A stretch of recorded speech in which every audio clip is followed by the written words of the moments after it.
Hello, YouTube. You are now seeing me from a different angle than before. Woot.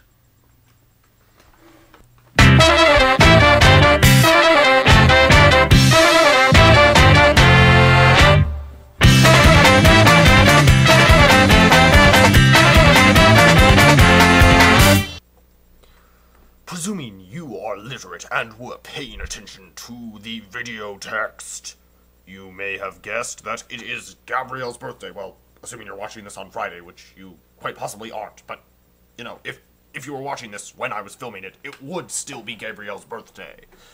And Gabrielle is a nerd fighter, to whose page I link in the sidebar. She is quite awesome, and which is why I'm wishing her a happy birthday. She is indeed awesome because she has done many things on the Ning, one of which is writing emails for Noob Cake of the Week. And speaking of that, this week's Noob Cake of the Week is Rush Limbaugh. He has been worst person of the world on Keith Olbermann several times, or Keith Olbermann once referred to him as Comedian Rush, what does the on-switch do, Limbaugh?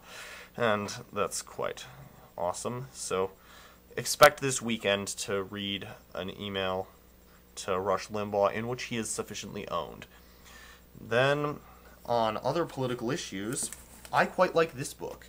It is entitled Give Me Liberty, a Handbook for American Revolutionaries, by Naomi Wolf, author of The End of America and The Beauty Myth.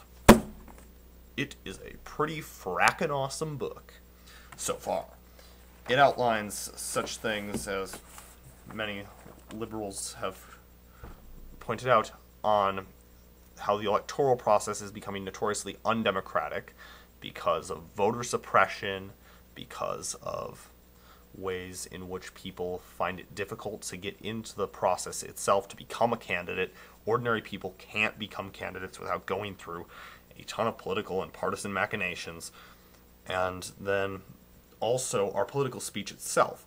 For instance, there's the classic story of the protesters, where anti-Bush protesters were required to stand much farther away from the president than pro-Bush people rallying. And so there's all that sorts of stuff that the ACLU has covered, and all these free speech zones and permits you have to get, and how bureaucrats can simply deny you the right to a permit to use a bullhorn. And so our free speech is directly curtailed by a bureaucracy. And then those who choose to violate this are subject to increased police brutality. I mean, these sorts of zoning regulations have existed for quite some time, but now that we live in the age of rubber bullets and tear gas and tasers, it's much harder to directly express your First Amendment rights in the political process, because direct action of this nature is in defiance of what I've already described as a militarized police state.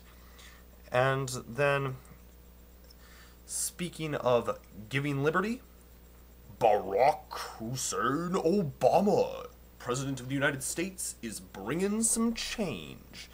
Let's talk about some change that he will hopefully bring. There was the Health and Human Services resolution under the Bush administration that was complete and utter bullshit, which effectively gave any health professional the right to refuse to perform procedures that violated their moral code. Ooh. What sorts of procedures might those be? I know! Reproductive health services! And why would reproductive health services violate your morality? And why should you be allowed to not do this? To quote Robert Greene Ingersoll, "Science, the only possible savior of mankind, must put it in the power of woman to decide when she will or will not become a mother." Yet, under this, doctors who not just refuse to perform care, but refuse to even spread information and give all the facts to their patients to help them properly make their own decisions on some foolish basis of their own primitive morals, they cannot be reprimanded. And this doesn't exist in any other industry where their refusals to do their job doesn't have such disastrous consequences for health and for liberty and for not becoming a baby factory. I mean, it doesn't apply in the fast food industry where you can just not get fired for refusing to cook or serve or conduct transactions with anything that contains meat products. I mean, I'm pretty sure there's no law saying that you can't be fired if you have a job packing meat and you refuse to pack meat because of your morals. If the job requires violating your morality, don't take the job. Alright? And then, so there's that. And similarly, on matters of fetuses, Obama is apparently looking to remove these silly little regulations on and bans on federal funding for embryonic stem cell research. And that is quite good for those of us who support science, because, I mean, to just deny funding on a basis of some people's stupid pseudo-morals derived from dogmas is absurd, and in this case it's costing lives and costing suffering. And then another thing that's costing suffering is Prop 8, where grade A moron Kenneth Starr is arguing that there is effectively no such thing as individual rights, that democracy has the right to override the Constitution even with as slim a majority as it has here. So, yeah, Ken Starr, go fuck yourself. It would probably do you some good, sir. Now, on to some things the Bush administration is doing that are somewhat less appealing to me. I am referring, of course, to his Justice Department's adoption of yet another Bush-Cheney position. Judge Vaughn Walker, a Republican appointee, pwned the Bush administration's position that said, where the Bush administration said that they didn't have to release classified information to an Islamic organization that thinks they were subjected to warrantless wiretaps, and this effectively would override FISA and make it so that there is no penalty for warrantless wiretapping, that there is no retribution, because the executive branch can simply declare files classified.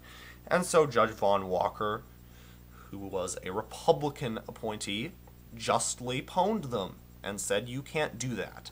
But now the Obama administration is refusing to turn over the documents, and they are saying that the court cannot do this. Only the president has the power to decide whether the documents are classified. Well, what does that say about separation of powers and checks and balances, ladies and gentlemen?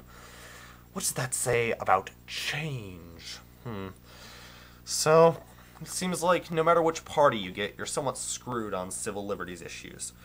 I mean, there's the party of reproductive rights, and there's the party of science. Obama has done a great job so far of changing those horrendous Bush administration policies, but he's still not a president of the Constitution, not a president of, which is interesting for a former constitutional law professor. If his Department of Justice is thus far any indication, he has not proven himself to be a pro-civil liberties president. And I hope that will change. I hope pressure from groups like the ACLU can have him come around. But, you know, whatever, this is why we need to be vigilant and can't fall into the "our man is in the White House" sort of fallacy. I'm Quantum Tuba. Have a fantastic weekend, everyone.